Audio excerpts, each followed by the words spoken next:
ஜெயம் ரவி அவர்கள் டைவர்ஸ் வெளியாகி 2 நாட்களில் இப்போ ஆர்த்தி ரவி ஒரு விஷயத்தை வெளியிட்டிருக்காங்க. அது என்னன்றதை பார்க்கலாம். அதுக்கு முன்னாடி ஜெயம் ரவி அவர்கள் டைவர்ஸை வந்து பயங்கர ஒரு பேச்சு பொருளாக மாறிச்சு சோஷியல் மீடியாவில் அப்படின்னே சொல்லலாம். என்னடா எல்லாருமே டைவர்ஸ் பண்ணுறீங்களடா அப்படின்ற மாதிரி இருந்துச்சு.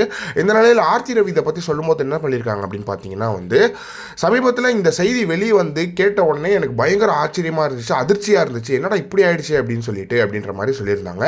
இந்த செய்தி வந்து என்னோட அனுமதி இல்லாமல் தான் இது வெளியே வந்திருக்கு. எனக்கு இவர் டைவர்ஸ் சொல்ல போறாரு அப்படின்றது எனக்கு தெரியாது அப்படின்ற மாதிரி ஆர்த்தி வந்து ஒரு அதிர்ச்சி தரமான விஷயத்த சொல்லியிருக்காங்க.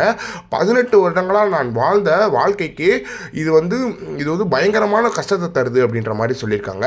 என் கணவர்கிட்ட நான் பேச கிட்டத்தட்ட ரொம்ப நாளாக முயற்சி பண்ணிட்டு இருக்கேன். ஆனால் அது வந்து தொடர்ந்து மறுக்கப்பட்டு வந்துட்டு இருக்கு. என் கணவரை பேசுறதுக்கான எனக்கு வாய்ப்பே கிடைக்கல அப்படின்ற மாதிரி சொல்லியிருக்காங்க. என் குழந்தைகளும் நானும் வந்து என்ன பண்ணுறதுனே தெரியாமல் முழிக்கிறோம் அப்படின்ற மாதிரி சொல்லியிருக்காங்க. அது மட்டும் இல்லாமல் நான் வந்து அவர் அனுப்பிச்ச டைவர்ஸ் நோட்டீஸ்க்கு என் பேர் மேலே வந்து நிறைய கலங்குகள் வருது, என் மேலே நிறைய பொய் குற்றச்சாட்டுகள் வருது.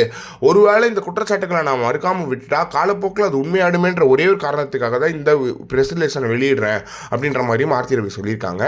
அது மட்டும் இல்லாமல் என் குழந்தைகள் வந்து என்ன பண்ணுறதுனே தெரியாமல் முடிச்சுட்டு இருக்காங்க. அதெல்லாம் தாண்டி என் குழந்தைகளோட எதிர்காலம் தான் எனக்கு முக்கியம். அதுன்ற ஒரே ஒரு காரணத்துக்காக தான் இந்த விஷயத்தெல்லாம் நான் ரொம்ப கிளியராக உங்களுக்கு சொல்லிட்டு இருக்கேன் அப்படின்ற மாதிரி வந்து ஒரு மிகப்பெரிய ப்ரெஸ் ரிலீஸை வெளியிட்டிருக்காங்க அப்படின்னே சொல்லலாம். இந்த கடின காலத்தில் நீங்கள் தான் எனக்கு உதவியாக நிற்கணும்னு சொல்லிட்டு பத்திரிகையாளர்கள்கிட்டையும் ரசிகர்கள்கிட்டையும் கேட்டிருக்காங்க ஜெயம் ரவி ஒய்ஃபான ஆர்த்தி ரவி அப்படின்னே சொல்லலாம். இந்த விஷயம் எப்படி போயிட்டு இருக்கு அப்படின்னு பார்த்தீங்கன்னா, ஆர்த்தி ரவி ஏன் இந்த டைவர்ஸ் ஆச்சு, ஏன் வந்து ஜெயம் ரவி அவர்கள் ஏன் இந்த விஷயத்தை வந்து ஆர்த்தி ரவி கிட்ட சொல்லலை அப்படின்ற நிறைய கேள்விகள் போயிட்டுருக்கு.